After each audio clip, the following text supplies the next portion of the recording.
Včera sa zverejnili správy, že opozícia pripravuje násilný prevrat. Mejdan. Mejdan podle plánu, podobá se plánu a tak skončí k ránu. Na impulzu Mejdan podle plánu. Farebnú revolúciu. Súčasťou je aj blokácia ciest a obsadzovanie verejných budov. Myslíte si, že tento typ občianskych protestov je v poriadku? Že už aj tak extrémnu rozdelenú spoločnosť toto nerozdeľuje? Viete sa dištancovať od tohto chovania? A čo si myslíte o tom, že takéto revolúcie sa dejú aj v iných krajinách podľa podobného scenára? Nech sa páči. Pani Tabak mala zrejme na mysli Majdan, lebo neviem, Mejdan tu nepasuje. Ja som angličtinár. Tak sa správate k nejakom dáme, dobre? Prepáčte, ale ja som vám neskakal do reči. Ale nebudete urážať ženu.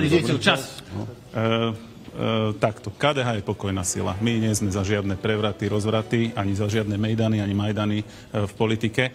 Ale toto, čo sa tu deje, nie je prevrat, ale rozvrat. Tu sa vláda rúca zvnútra. Jednej strane odišli 3 poslanci, druhej 4 vládu, kryjú 72. A my si už môžeme fakt dať len čipsy a pozerať, ako sa to celé zrúti. A pán Fico odviedol pozornosť úplne od závažných problémov, od toho, že sa ľuďom na Slovensku žije zle, že nefunguje kataster, že v škole sa dejú rôzne hrozby, aj deťom, že sa dejú hrozby.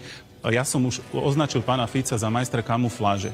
My sa tu 3 dni bavíme o tom, aké hrozby sa nám dejú, namiesto toho, aby vláda odovzdala kľúče, vláda nevládze, nech dovládne, alebo nech skončí, nech ide od toho a nech sa žije konečne ľuďom na Slovensku lepšie.